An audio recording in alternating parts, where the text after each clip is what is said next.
Hi, guys. Welcome back to Sports with Mono and Mono. It's July 29th, 2023, and it's been hot in the Northeast, but nothing compared to what they're going through in Arizona and California. It's crazy. But hopefully this heat will break, but we're in the dog days of summer, so don't count on it. Um, Lots of stuff going on, and again, I have our producer Eli behind the scenes. He's going to be joining us with some World Cup soccer updates and stuff like that. So we got a lot of stuff to talk about. We'll jump right in.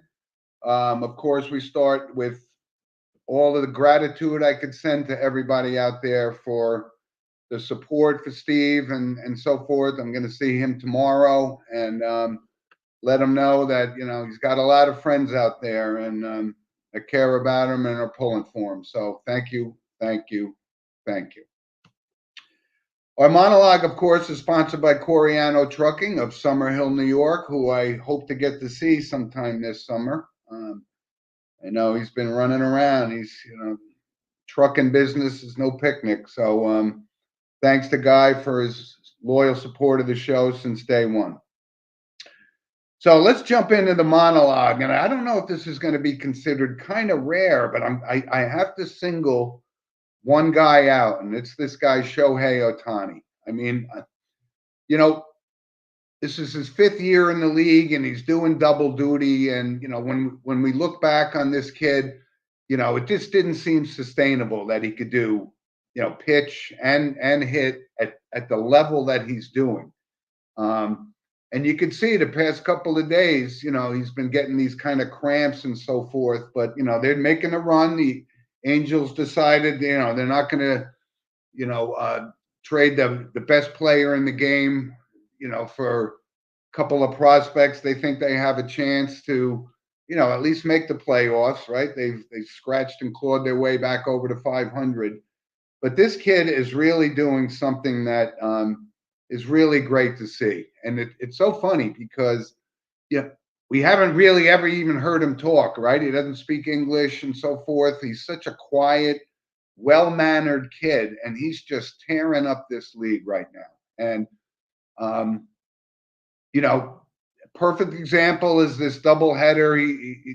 The other day against Detroit, and he pitches a complete game shutout, his first of his career, which seems hard to believe. I mean, he was that kind of a pitcher. But you know what? I mean, he's really just tearing it up. And then game two, he hits two home runs, and I mean, that's storybook stuff. The only other person that's ever even done something like that, pitch a complete game in game one of a doubleheader, and then start at another position and doubleheader game two was Babe Ruth, back in 1918. That's what we're talking about, what kind of a player this kid has become. And, wherever he lands next year, I know the Mets and the Yankees, and the Dodgers, they'll all make the bid for him because he is baseball right now. He is what Aaron Judge was to the league last year. He has captivated the baseball world, and he's a really good kid. And you look at his numbers, and yeah, okay, he's a 272 lifetime hitter, but he's also got an MVP already that he won in 2021. And, his pitching record is 37 and 19.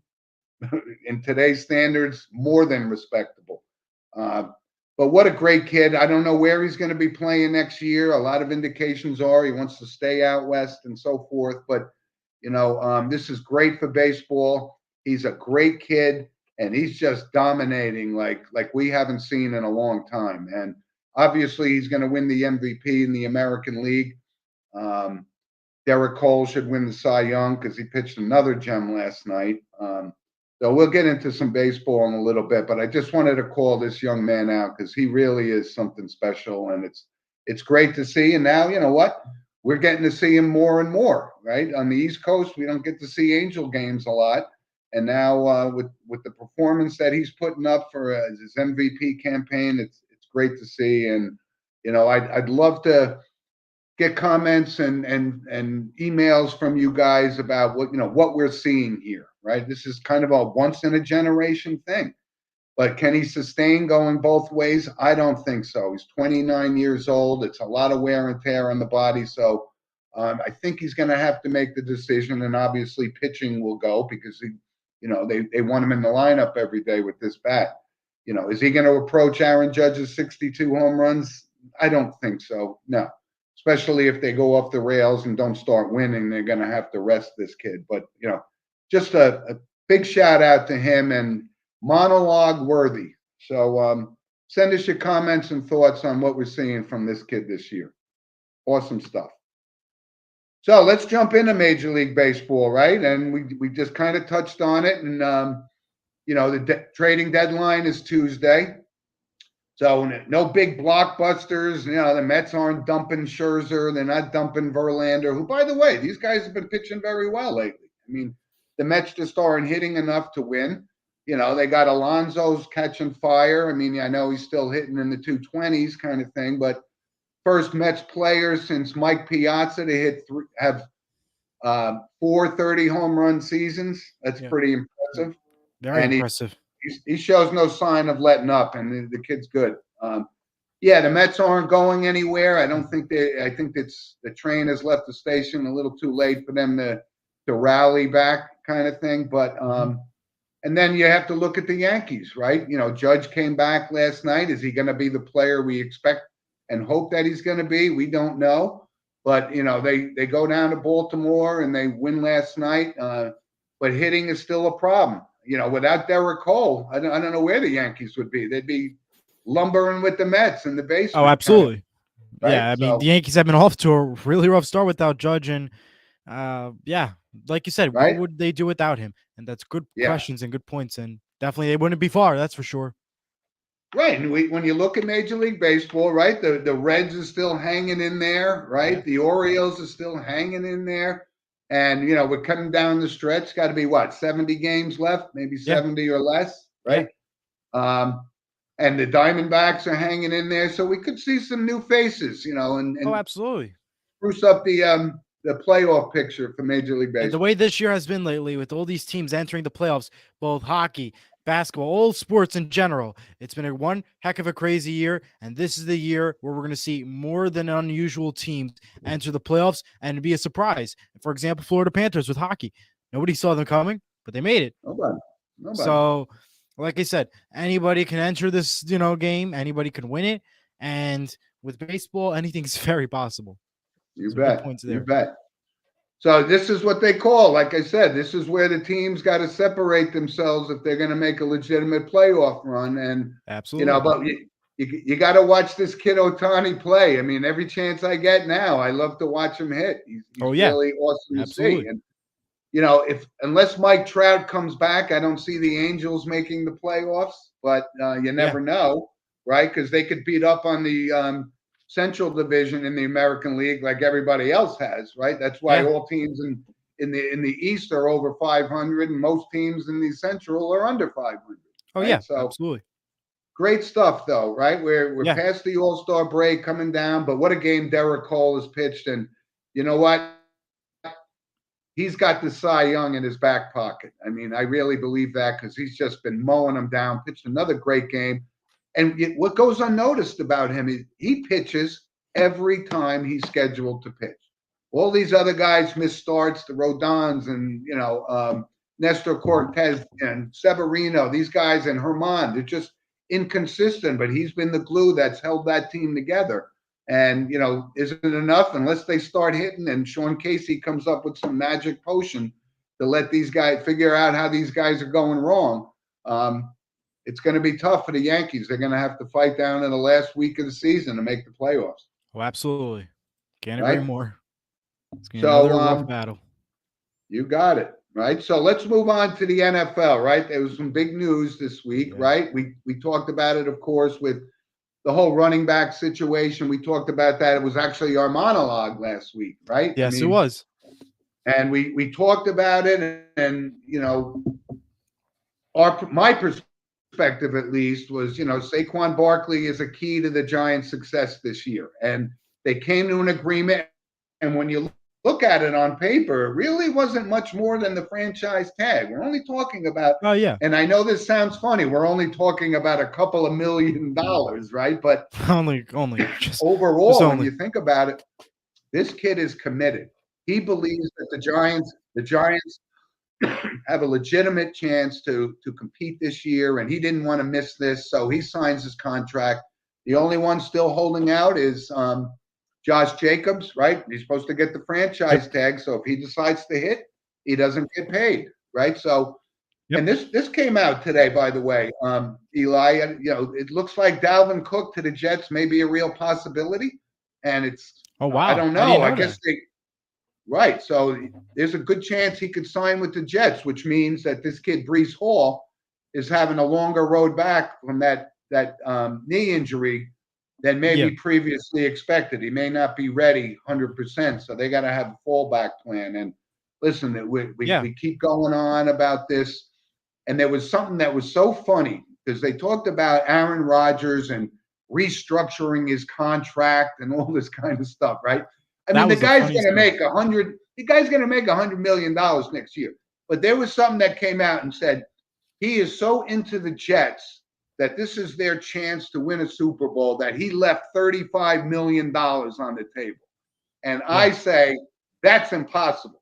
Aaron Rodgers wouldn't leave $35 on the table, much less $35 million. Yeah, well, according to sources that he did do it, in fact, it was $75 million, his new contract with the Jets. That's going till 2024, the beginning of the season, 2-year deal.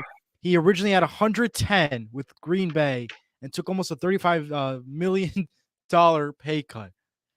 When I first saw this, the first thing I said is he really wanted to get out of Green Bay, and he really is hoping in the Jets.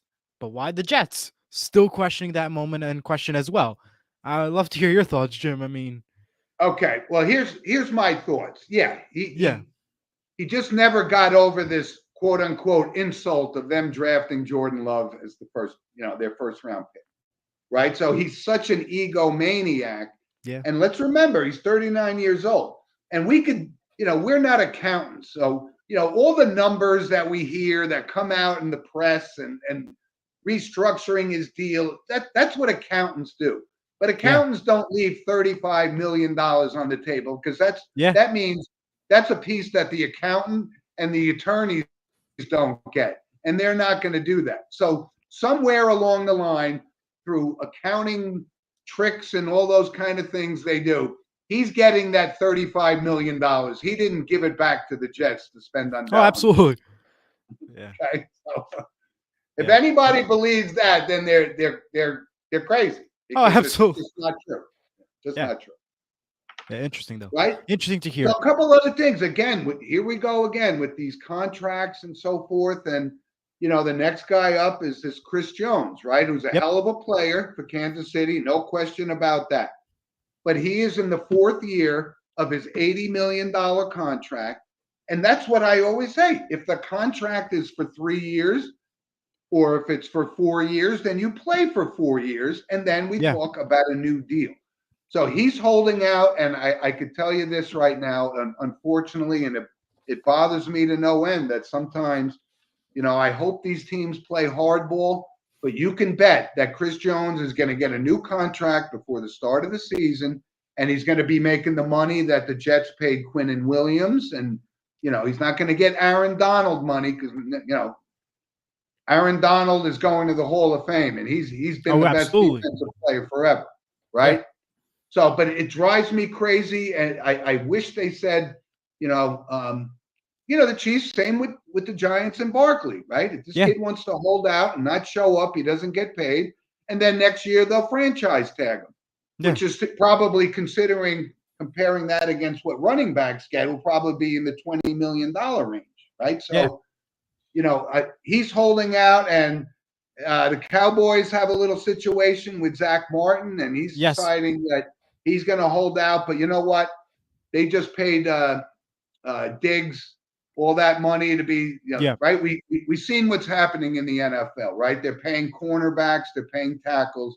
Obviously, they're paying quarterbacks, and they're just not paying the running backs. But that's the market. That's how it goes. And like I said, Josh Jacobs, I think he'd be wise to at least sign that franchise tag, and he can go out on. I don't know. Maybe they could franchise him again next year. I don't know. Yeah. Those kind of things drive me crazy. Oh, And absolutely. we got to see. So what else has happened, right, Eli, this week, right? We Yeah. talked about this time and time again, that the Burrows, the Herberts, the Allens, right? The core guys, the Mahomes, right? They're going to Yep. make the bulk of the money. And rightfully so, right? And so Justin Herbert's contract sets the standard, right? Absolutely. 5-year deal, 262 million. Pretty good deal. Unbelievable. And listen, Um, when you look at and you say that, wait a minute, this guy he's won one playoff game, maybe none, I don't know. yeah. But he is the first guy to throw for 4,000 yards in his first 4 seasons. And the only one to throw more touchdown passes in his first 4 seasons was Dan Marino, right? Yeah. So he has that talent. They need to put the players around him. But now what does this do? It opens the door for the Joe Burrow contract talks, right? And Yes. we're talking about money that it was unthinkable 5-10 years ago what these kids are going to make. And Burrow is he's obviously one of the marquee top players in the league, so he's going to get paid. We're going to be talking about 60, maybe $65 million a year, and all this money is coming up front and guaranteed and so forth. So yeah, what's your one thought? thing I want to add about Burrow is he just got injured the other day at training camp. I don't know if you saw that. He got injured. He hurt his calf, if I'm not mistaken. It was, and he'll be out according to reports for several weeks. Yeah, but that's fine. That's preseason. It's preseason. I don't know if he'll be able for week 1. He should be able to, but a lot of people were saying on the Twitter when I was looking at it that he should wait a little bit till his injury heals up and then make a deal and then say to himself, is this the right place where I want to be? That's what a lot of people are saying, but I don't know. He's two things to that point. Yeah. That's where he wants to be. He's got Chase. He's got absolutely. Higgins, He wants to be. He's got the weapons. Yeah. And they're going to pay him. He is the marquee player on that team, obviously, one of the top 3 players in the league. So this is going to open the floodgates. And then, when we saw Patrick Mahomes' contract 3 years ago, we all fell off our chairs going, oh, my God, he's making this kind of money. And that's going to change. And what I brought up before was they're paying defensive backs and defensive linemen. They're paying offensive tackles too. Look at the deal that the Giants gave Andrew Thomas, starting left tackle for the Giants. 5 years, $117 million, $67 million guaranteed. Yeah. And now when he was drafted, everyone goes, he's a hit or miss. He didn't have a great rookie year, but now he's one of the highest paid offensive tackles in the league. So anybody that questions whether John Mara and the Giants pay these guys, they pay for performance. And Saquon Barkley will get paid. He will get his contract. He'll get his long-term deal. He has the good year. But, that's, after Andrew Thomas's rookie year, everyone's like, oh, he's going to be a bust. And now he's one of the highest paid tackles. And there's just a lot of money in the NFL. Can't stop it. Absolutely. So give us a little update. Give us a little update on your Seattle Seahawks. Well, so the Seattle Seahawks first round pick, this was the last first round pick to finally get a contract. Davon Witherspoon finally gets a deal for $31 million for 4 years. Another big name. Some re-signings have been happening for Seattle. Not much news going on there. From the rest of the NFL news, what I could say is we're 200 days away from the Super Bowl. Less than 200 days away from the Super Bowl, in case you're interested. And they did announce the other day that Orlando will be the host site for the Pro Bowl this year, and Peyton and Eli will be back to coach the AFC and NFC teams again this year. Not like it's a big deal, but I know some people have debates about him, but you have to throw that in there anyways. And the Jets, I can't watch 2 seconds of that. So absolutely. They could play the Pro Bowl on Mars, and I wouldn't. People would watch it though. Yeah, if it's on Mars. And the Jets will be getting throwback jerseys, and they'll be wearing it in weeks numbers 1 and 4. So just want to throw that out there. And yeah, that's pretty much NFL.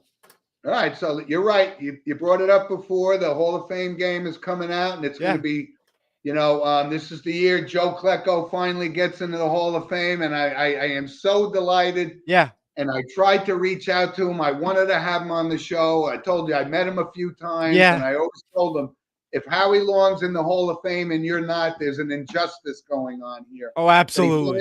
He finally got into the Hall of Fame, and that's his moment, well deserved. And Joe, Yeah. we'd love to have you on the show anytime to thank us in person. That'd be great. Absolutely. Yeah. All right. So let's stick on the topic of sports and money. Right. So what did we see this week in the NBA? Right. We don't need to dig into the NBA because it's off season. We've had enough of it. Right. Yep. But now you got this. We talked about the quarterback situation in the NFL. Now we're talking about the salaries in basketball, and you hear these terms, super max contracts, right? So now Jaylen Brown gets a $304 million contract, the highest contract in NBA history. And you looked at this and go, wait a minute, he's probably not even the best player on the team. Oh, absolutely. So what does that mean? So now that means Jason Tatum is going to get $60+ million a year. Yeah. And what does that mean for guys like Giannis, Luka Doncic, Jokic, right? I mean, we're going to be talking about numbers that are just so astronomically ridiculous. But that's the market, and this is going on, and this is going to blow out the whole pay structure in the NBA. And I keep telling people this is why Eli and Jim can't just take a family of four to a basketball game without spending $1,000 to see this. Correct. And I'm not going to do it. I'm not going to subscribe to it. But that's where it's going. And when you think about it, if you said, Eli, give me the top 5 players in the NBA, who would you say? I would say Steph Curry, LeBron James. Right now, current? Yep. I would say Curry. Steph Curry, LeBron James, Harden. I'll go with Harden. No. Jokic. You meant to say Luka Doncic. You meant to say Jokic, and you meant to say Giannis. Isn't that what you meant to say? Yes. All right. But nowhere. If somebody asked you that question after the show, say, give me the top 10 players in the league. Jaylen Brown wouldn't even be on that list. No, absolutely not. I would have never thought it. No. Not in my book, no. No, this is blowing up. I mean, this is it's really a hot topic. It's really going to set a precedence for salary. Guys, for watching, who are watching right now, please give us a chat on either wherever you're watching, Facebook, YouTube, or Twitter. Use those chat, and we'll be happy to read your comment out loud and have a little discussion via our chat box. So give us the thoughts on this. We love to hear it. We'd love to hear everything live. It's very interesting to hear, especially with all these deals going on right now.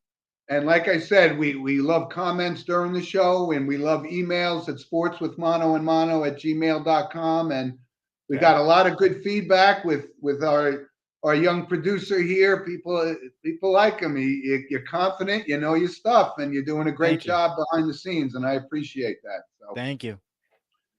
So let's move on to our random points of interest, okay? Which is, of course, is sponsored. Let's get to World Cup first. World Cup first. Oh, okay. Let me back up. Go ahead. Let's get the World Cup, because you know what? You're right, because I also forgot to bring up the British Open and Brian Harman winning it. So I wanted to bring that up. Congratulations to him. All right. So let's go to World Cup. Team USA tied in their last match against the Netherlands at 1. Lindsey Horn had the 62-minute goal to tie up for the U.S. The U.S. still leads in Group B right now. There is a game right now in progress for Jamaica versus Panama. Jamaica leads 1-0. That game's happening right now. That is live at the moment.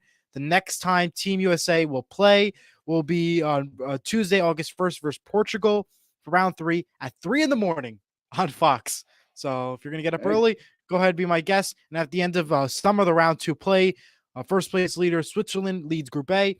Nigeria leads Group B. Spain leads Group C. England leads D. USA leads E. Group F is currently France. But right now there's a game in progress, so that could change at the end of that game. Sweden leads G, and Germany leads H. So it's so complicated. This whole very complicated. Once the early rounds are over, the fun begins. Right. Yeah. And then we get And to the knockout round, right? yeah, that's the fun part. Because That's then the we have fun. to actually play. And Yeah. Lionel Messi, not World Cup news, but it's for MLS. He has 3 goals in 2 matches for Miami, which is pretty good. And he's competed against 100 different clubs. And one last thing to end off for soccer, Manchester United played at MetLife Stadium in New Jersey the other day, last Saturday rather, and they broke the record attendance with 82,262 fans in attendance for that game. And the governor says we're ready for the final. So be prepared for that. If they can fit 82,000 in just a Manchester United game, can't imagine what it's going to be like for a World Cup game. And they want the final in New Jersey. Yep. Yep. And you know what? Thanks for that update on the Women's World Cup, because it's really we're starting to move into the meaningful games where, Correct. if you lose the game, you don't go on, you get knocked out. That kind of stuff. But there was also one other thing, and I know you brought up Messi, but this kid Kylian Mbappe, right? Yep. This is another. We're talking about money in the NBA and Major League Baseball and the NFL, which is insane. But you're looking at this kid, and he's a young kid. He's maybe 24, 25 tops, right? And my dear friend Diego, who's our resident soccer expert next to Eli here, I always joke that I've been talking about this kid Mbappe since he was 16 years old, and now he's becoming one of the marquee names, one of the world class top. Maybe succeed Messi and Ronaldo as the best player in the world at this time. But again, this ties back to this Saudi Arabian thing, and we've talked about it verbatim in Live Golf, which I'm still sick over. That these guys on the PGA Tour don't have an opportunity to say, I don't want my checks coming from Saudi Arabia. I'm not signing off on this. But the money that they're throwing at this kid Mbappe, they're talking about $300 million just to talk to the guy, and then possibly pay him another $700 million for one season. I mean, when money doesn't matter to an organization, it kind of makes me crazy. And I can see these Saudis, if they allow it, if Adam Silver allows it, they're going to work their way into major sports. It could be the NBA first, but it's not out of the realm of possibility. But I'm so opposed to it. But when you look at the world of soccer, this kid is the new face, and he's quite a player, by the way. Yeah, absolutely. And just let everybody know it is final. Jamaica did win versus Panama. 1-0 was the final. So there could be some change in standing. So just take a look at that if you're interested. Well, it's been a tough week for Panama. They lost in the Gold Cup to Mexico, and now the women get knocked out. So, but I didn't mean to glance over the British Open, because it was absolutely, when you look at somebody like Brian Harman, who's been on the tour, hasn't won in a few years, but just keeps on fighting and fighting. And it was a great British Open at Royal Liverpool, and you looked at it, and when you watched the leaderboards, you thought McIlroy was going to make the run and Jon Rahm was going to make the run. But all this kid Brian Harman did, and he's a lefty, was make the putts that he needed. And you know what? There was one downside to this, and very un-British like, if you will. They kind of gave him a hard time, like, because he was an American, and that's not supposed to happen at the Open Championship. And I feel bad for him. He endured it and just kept making the putts. And congratulations to Brian Harman. It's just a great story, and he's a major championship winner now. Can't never take that away. Absolutely, congratulations. Right? Yep. So let's move on to our random points of interest, Eli, which of course is sponsored by Lynch Toyota of Manchester, Connecticut. And if you want a Toyota, there's nowhere else to go. So that's the best venue to get it. Thank you, Mike. All right. So a couple things, and here's something that people can say, whoa, they don't talk about Formula One at all, right? So we consider it a sport, but you got to look at this Formula One. And I was recalling, and maybe your father, David, recalls back in the day in the 70s and late 70s, Jackie Stewart was the face for Formula One racing, right? Not NASCAR and all that stuff, right? But Jackie Stewart would run, and he was considered a legend at that time for Formula One. And now you see this guy, Max Verstappen, who's won 7 straight Formula One races, which, it's unprecedented, right? But when you also look at this all time, I mean, we're talking about a Formula One racer in Lewis Hamilton, who would have to be considered the Wayne Gretzky of Formula One racing. The guy's got over 100 career victories. He's got 103. Michael Schumacher, who's been, dominating the sport for the past 10 years, has 91. And when I talked about Jackie Stewart, I thought Jackie Stewart won every single race he was ever in. He only has 27 Formula One wins. So look at that number by Lewis Hamilton. That's pretty impressive. And I know Mike Garvey likes Formula One down in Naples and so forth, and it's really catching on now. Good stuff. And I know it was rare, but I wanted to bring that up. Do you watch any of it at all? Not really. Honestly, I'm not. Very interesting. All right, but those names, keep those names. When you talk about Wayne Gretzky, you're talking about the best at what he does. Oh, absolutely. Wayne Gretzky. And Lewis Hamilton can never be dismissed in that space, right? Oh, absolutely. Right. So we did touch on Aaron Rodgers before, but I just wanted to bring this up that Sauce Gardner goes out, and he's going to be making millions and millions and millions. So he buys Aaron Rodgers a number 8 diamond and emerald encrusted number 8. They are all rallying behind this. They think Aaron Rodgers is going to take them to the promised land. And Sauce Gardner says, I know I play on defense, but I'm giving this guy, he is the franchise. And we're either going to win it or not win a Super Bowl with this man. Spent a lot of money on it. I thought it was kind of a cool gesture for a teammate. Yeah, very good. Right. So a couple other quick things. And we talked about this whole Northwestern situation, and every single day it starts to get deeper and deeper into what kind of culture was really going on there. And I know I discussed this, off the show about, I said, people are all going to start piling on. They're all going to want to get part of this class action lawsuit that's inevitable. But what an ugly situation it's really become. Especially because I like Pat Fitzgerald so much, and I remember watching him play, and he was an All-American. He was a great player. It just doesn't make sense, how something like that could go on at such a prestigious institution. It drives me crazy. Very interesting. And here, I know we're not going to get into your Devils, but something notable from the world of the National Hockey League, right? Patrice Bergeron, 19 seasons, all with the Boston Bruins, and listen, this guy's going to the Hall of Fame. No absolutely. Question. You put him, he's got 1 Stanley Cup and he's got 2 other, he made the finals. But what a career he's had, 19 years, nothing but class and dignity in the whole time. And when you think about, he's been the captain of that team forever. I dare I say he's been that kind of an impact leader and captain like Mark Messier was for the Rangers, certainly in the Stanley Cup season and so forth. So wanted to give a shout out to him. Next stop, Hall of Fame for Patrice Bergeron, no question. And to add to your hockey, the Ottawa Senators have signed your New York Rangers, Vladimir Tarasenko, for a 1-year, $5 million deal that happened on Thursday. So sorry, Ranger fans, but he's going to Ottawa. No, and I actually had that. That was going to be my next statement, actually.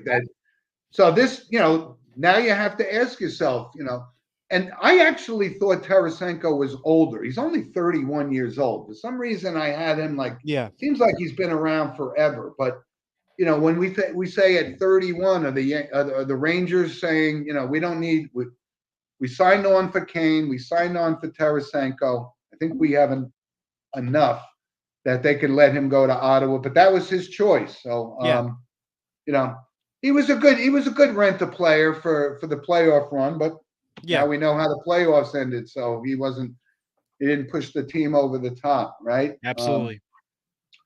So I want one other note, and when we talk about different sports, all right, let's talk about swimming, right? And when you hear swimming, you think of Michael Phelps, right? All time, just one of the greatest athletes of our generation. Absolutely. And when I was younger, it was Mark Spitz who won all those gold medals in 1972, Yeah. I think. But Katie Ledecky passed Mike Phelps for most world championships, and that's quite an accomplishment. I mean, Very good. she is becoming certainly the Michael Phelps of swimming. That's just awesome been to hear. amazing. Yeah. Yeah. And she'll be in the Olympics, right? Which are what, 1 year away from? Yeah, I think we're 1 year away. 1 year away. Hard to believe. Wow. Right. Yeah. So real good stuff. I just wanted to, like I said, we cover all sports. I'm gonna add 3 more points if that's okay. Go ahead. All right. So the other day, it's not really a sports news, but it does tie into sports. Seattle hosted the Taylor Swift concert the other day, caused a 2.3 magnitude earthquake that beat the Seattle Seahawks Marshawn Lynch touchdown earthquake. Just want to throw that out there for anybody who is interested. Boy, if anybody says we don't cover it all, they don't listen to the show. Correct.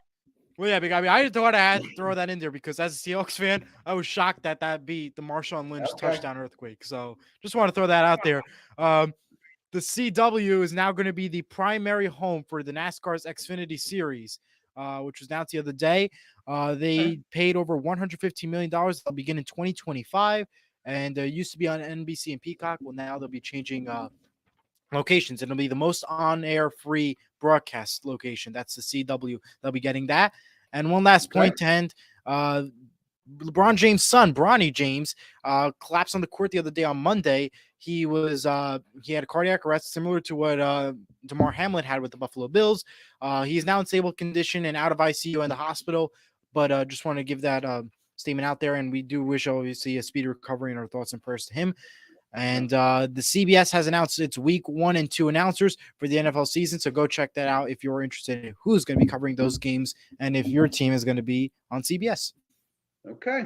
Good points. Good points. Good random points. Yeah. Eli random points. Eli the Swifty. How about that? Yeah. No, I'm not. But I had to throw that in there because it beat Seattle Seahawks. I just want to throw that out there. Okay.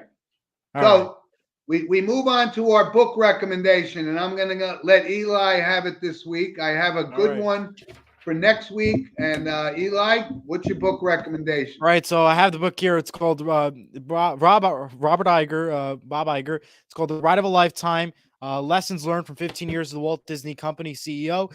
Basically came out in September 23rd of 2019. It's an older book, but I've been beginning to read here and there. It's one of my favorite books because it really tells the story of how he started living. He lived in New York, how he grew up, and how he went from going to ABC as a weatherman to producing work for Wide World of Sports, a show on ABC that talked all about sports back in the day. Sunday. He used to talk about he used to help work with it. And he also mentioned in this book how he wanted to acquire Pixar to Disney. He also wanted to how he wanted to originally work with Apple as soon as he became into office as Disney CEO. I wanted to do some partnership with Disney. And it's really a good book. And it's not just a Disney book, but it's also just about other life tips. And if you're entering the sports broadcasting role, it's a very good book because it showed how he started a little basic life in New York, worked with ABC, and then became CEO of the Walt Disney Company. And this was right before Disney Plus launched, which is his new streaming service, and also before he first retired and before the pandemic. So it's really good because it gives his thoughts and opinions right before everything occurred. And I thought it's a really good book that I recommend absolutely for anybody who's entering the broadcasting field and just wants to know a little bit about Robert Iger, Bob Iger, right before he retired and before he wanted to try to think about selling the company to Apple. So I just want to throw that out there. Really good book. It's called The Ride of a Lifetime, Bob Iger, 15 Lessons with the Walt Disney Company. Wow. Well done on your first book recommendation. Very good. Thank you. Good book. Yeah. And listen, Disney is, they're at the forefront, right? They're just not rides, it's not Space Mountain. This is a business. And, they're knee deep in all the, Disney owns all the parent companies of ABC and all those local stations. This guy is I thought he was retiring, but then he decided not to He retire. Is retired, that right? and yeah, he basically retired. But there was a lot of problems with its new CEO, where the board asked him to come on back and become the new CEO. He became Okay. CEO for 2 years. Well, it's supposed to be his last year entering 2024, but because there's so much happening with Disney right now, they extended his contract to 2026. So that's what Good. all happened. And it's very interesting because it talked about Apple, how he wanted to work with Apple. And this was right before when the first iPod came out, not the iPhone, iPod. That was right before the iPhone, and how he wanted to do some work with it. So it's a very interesting book. And it's like a little mini history in one book. Good. Good recommendation, actually. Yes, very good. Thank you. We just had a comment from Jeremy. Can you Yes. read that back for us? Yes, it said, Mr. Steve, well do. You better watch him mono. Yeah, master. Well, let me tell you something. When I bring up the support, and we also got a comment from Miriam down in Washington D.C. as well. Yep. Good Good morning to morning. you, Miriam. Thank you. These are the folks that I talk about that just, their support is just unwavering, and I couldn't appreciate it more. So, Jeremy, thank you. And I miss him too, and I'm going to see him tomorrow, and I'm damn sure going to let him know that you guys and Miriam are behind him 100%. Right? Can't wait. So I got a little video I wanted to have yeah. Eli post for us. All right, And give me 1 second. I know you may seem to think that this is a repeat of a previous video that I posted, but I assure you it is not. This is all right. My grandson Logan and his. Let me get off the 1 second before I play. Let me get the mono thing off. Okay, here we go. Put the sound up so we can hear it. Need the sound up. Yeah, I'm working on it. I think that's the loudest it goes. Well, there's the crack of the bat, right? Run batted in. And now not only is it my grandson, but these guys were down 8-2 in the bottom of the sixth, and they play 6 innings in Little League Baseball. Yeah. They rallied back, tied it up, and then won the game 10-9 in 7 innings. I mean, this is an instant classic. ESPN should sell the marketing rights to them and put this on. Absolutely. I mean, and this is not only the first time. This was the second time that they rallied from almost 10 runs down in the late innings to win the game. And wow, the reward is that they are playing in the championship game on Monday night in South Plainfield, New Jersey. And it's just an amazing how these kids just really rally back. And the team they were playing the other day I was looking at these guys, and they were much bigger and stronger, and it was it was outstanding. And Logan, I'm so proud of you, buddy. I know you're listening to the show, and good luck in the game Monday night. Good luck. Little League Baseball, that's a really good hit for an RBI single, and not even a lot of high school kids can do that. So that's really incredible what you did. And wow, I'm very impressed. I watched that, and I was like, wow, that was really amazing. So good for him. But he's got the RBI single. And all of his teammates, all of them contributed, and the coaching, they didn't give up on these kids, and they're really rallying around. And I'm wanted to bring up that the championship game, and this is like a traveling team. It's kind of like an all-star league kind of thing. So, best of luck, and we're rooting for you. We're all rooting for all the fans watching. I'm rooting. We're hoping for that win. All right, St. Mary's went to state championship. It didn't end well, so we want someone that I know to actually win a championship. So good luck. You got it. Excellent. I'm very proud of him. Very proud of him. Yeah. So, Eli, a couple of things before we move on. High school football, we talked a little bit about. Hall of Fame game is a week. Excuse me. But high school football schedule came out. I know you probably looked at your St. Mary's. Yes, I looked at my St. Joe's. And, when we talked about high school football, I mean, this is big time stuff. These are the future guys of the NFL. And so my St. Joseph regional team, of course, they open up on the road in North Carolina against Christ School. And then after that, they take a bus to Ohio. They're going to be playing Cass Tech, another high-powered, and these teams in Ohio are just as tough as they are in North Carolina and Florida and California. So, and then you think that is there any rest for the weary? They open 2 games on the road against 2 powerhouse high school teams, and they come back and their first home game is September 9th against Don Bosco, right? Another perennial national powerhouse. And it doesn't get any easier from there. They play St. Anthony's, who's actually Mike Garvey, one of our loyal listeners from Naples, is a graduate of St. Anthony's from Long Island. So we got them in week 4, and then St. Peter's, and of course the Bergen Catholics, the Del Barton. So and what's a little disappointing for me is out of those, 9 games, they only have 3 home games, which is a little disappointing. But that's the only thing about high school football. Like St. Mary's, we have 3 home games and the rest are away games, but they're local New Jersey. They're not anywhere out of state. It's very short. It's such a short season, and the amount of effort and time that they put in to train and work out is incredible. As I mentioned last week on the show, I started doing drone work for the team. I got to do it on Wednesday. Was the first time I did it. One of the easiest drones to fly.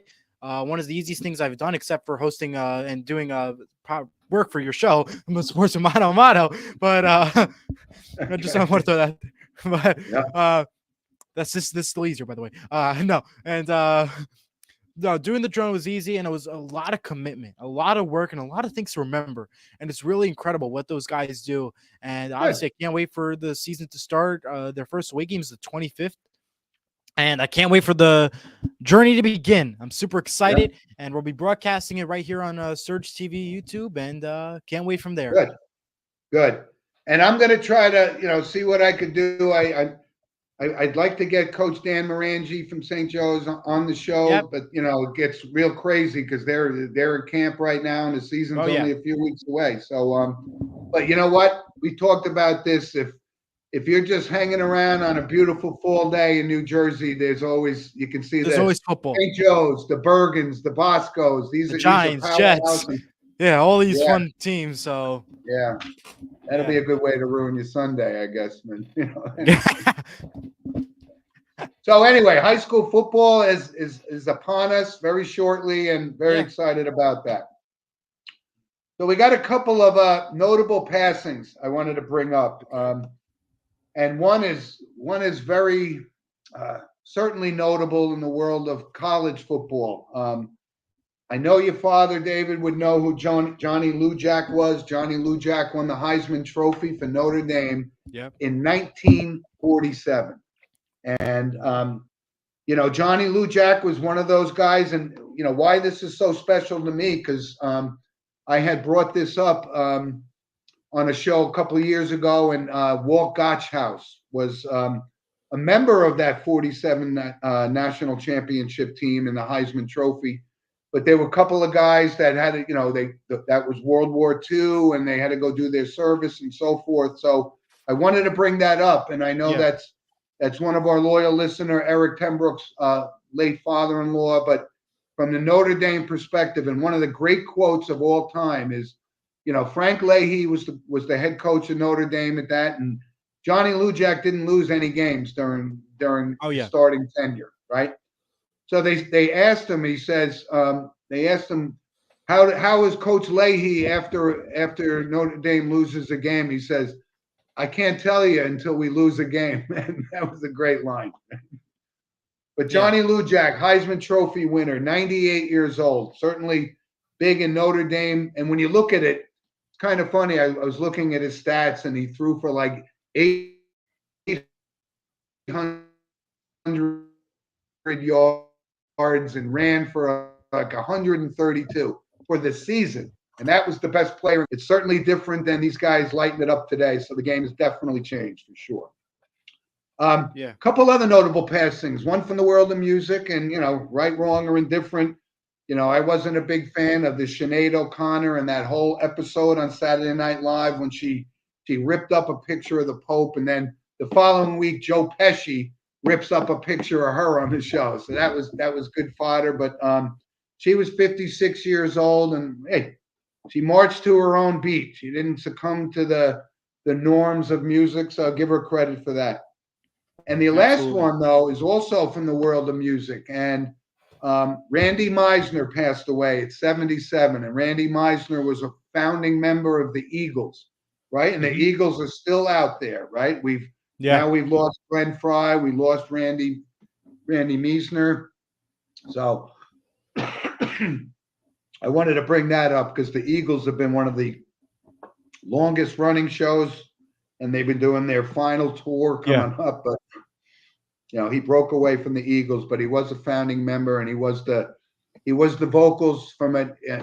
If you say what song did he sing for the Eagles, I think probably his marquee was "Take It to the Limit." He wrote it, he sang it, and one of the all-time great Eagles songs. So wow, very right. good. You can't deny what the Eagles have been to music for sure. No, absolutely. Certainly wanted to give a shout out to that. And but Eli, before we wrap up, give us a little recap of your show and 12 Horseshoes and how you doing. So far so good. The 12th Horseshoe podcast will be coming back real soon. Should be either this week, if not next week. We'll be talking Thank you, Jeremy, by the way. Thank you. There you go. And not much there, but I do want to say two things. Happy birthday to you. Your birthday is on August 1st, this Tuesday. So happy birthday to you. And happy birthday to my co-host, Jack, who is his birthday was yesterday, Friday, 28th. So happy birthday to the both of you. And I hope you enjoy your day on Tuesday. And I appreciate it. Can't wait to talk about it more on Saturday's show. So well, like I said, when you get to my range, you don't advertise it. So this was a surprise that you brought it up. I wasn't going to bring it up, but that's okay. Anyway, thank you. Well, I got to shout out, you got to say happy birthday. I appreciate that. And Jack, happy birthday to you too, kid. It would actually also be my youngest brother's 57th birthday on July 31st. Wow. Unfortunately, we lost him as an infant, but when you think back on it, that's kind of a melancholy thing to think about when you come to birthdays. But thank you very much for that shout out. No problem. And listen, I wish you guys all the success. And again, I'm getting a lot of loyal listeners. This young man, Frankie, at where I work now, is subscribed to the show. He listens to the show, and all these other young guys are listening to the show. They like what you infuse into the show with your youth and exuberance and so forth. And your producer skills are second to none. And we're going to be here with you next week at the same time. No matter where I am, I could be on Pluto, but I'll be doing the show next week, right? Absolutely. So again, we always open and close with the thanks for Steve and all the thoughts that you folks couldn't be more grateful. And I'm going to see him tomorrow and certainly convey that to him. So he appreciates it. And Jeremy, thanks for the comments today and your support has been. To all of our viewers, thank you for watching and for always commenting. And we're going to try to grow more and more with comments, and hopefully we'll get more into the show. Well, it's becoming more and more popular, and it started out as a hobby, but now it's becoming a business for us. And I'm excited that you're going to be part of the journey with that. So thanks, everybody. Enjoy your hot day. It's 95 here in New Jersey, and rain. Stay inside and do whatever you got to do. Yep. Have yourself a great week, and thanks for the producing, and we'll talk to you guys next week. All right. Have a good one, everyone. All right.